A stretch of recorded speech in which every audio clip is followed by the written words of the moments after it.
So up until now, most of our problems have just had a not necessarily a one step, but you've just had one pathway to get to the answer. You haven't had to solve something and then solve something else afterwards. We are about to do that. Let's jump right into 97.1 so that you can see what I'm talking about. Let me write that for us. So here is our problem. If 2x plus 4 is equal to 6, what is the value of 3x minus 7? So what it's asking you to do is to solve for x in this problem and then substitute that value of x into here.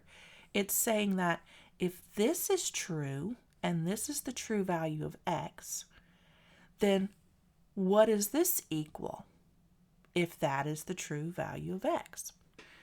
So because they're together, we can expect that the value of x is going to be constant between the two of them. And that's why we can do the substitution. So first we solve 2x plus 4 is equal to 6. And we just solve it in the normal way. We subtract 4 from both sides. And we find that 2x is equal to 2.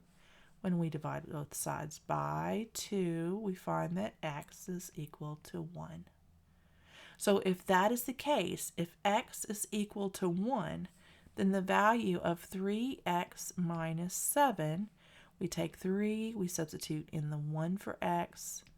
3 minus 7 is going to equal negative 4. And that would be the answer. Not x is equal to 1, but that 3x minus 7 is equal to negative 4. And that would be what you put in your space for your answer. Let's try another one. Let me clear the page. All right, 97.2. If 4x minus 2 equals 3, what is the value of 2/5 x minus 1/4?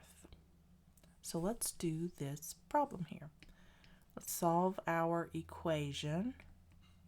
4x minus 2 equals 3. We're going to add 2 to both sides. And we get that 4x is equal to 5. So we divide both sides by 4. And we find that x is equal to 5 over 4. So we take this value and we substitute it in for x. So 2 over 5 times 5 over 4 minus 1/4. So let's complete this calculation here. 2 times 5 is 10. 5 times 4 is 20. 10/20 minus 1 over 4. We can't really do this right now because they don't have the same denominator. But I believe that we can reduce this to equal the same denominator. So we know the factors of 20 are 4 and 5. So if we reduce both the top and the bottom by 5, I think that we can do that. So let's say 10 divided by 5, that's going to be 2. And 20 divided by 5 is 4. Minus 1/4. The answer is going to be 1 over 4. So that is what you would put up here. Equal to 1/4. All right, we have another one, 97.3. So let's clear the page and I'll put it up here for us. And we have if 4 over 3 times x minus 2 equals 4, what is the value of 6x minus 2 over 5? So let's see what that is. So let's solve the first one first. 4/3 x minus 2 equals 4. So first, let's add 2 to both sides. So that's going to give us 4/3 x, because this cancels, equals 6. So we know if we have a variable and a fraction, the way to get rid of that fraction is to multiply by the reciprocal fraction on both sides. We know we turn the whole number into 1 in order to do so. And so we multiply by the reciprocal of this. So we get 12 over 12, so that's going to be 1x. And we get 18 over 4. So I believe we can reduce that. Yes, and we can reduce that by 2, and we get 9 over 2. So that's the value of x. So now we have to find the value of 6x minus 2/5. So let's sub in 9 over 2 for x. 6 times 9 over 2 minus 2 over 5 is going to equal, we put this over 1, 6 times 9 is 54 over 2 minus 2 over 5.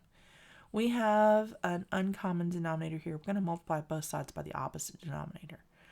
So 5 times 54, that's going to be 270. So 270 over 10 minus 2 times 2 is 4 over 10. That's going to be 266 over 10. That is going to be our answer. All right. Let me double check and make sure that I got the right answer. Yes, I did. You could actually reduce this to 26 and 6 over 10.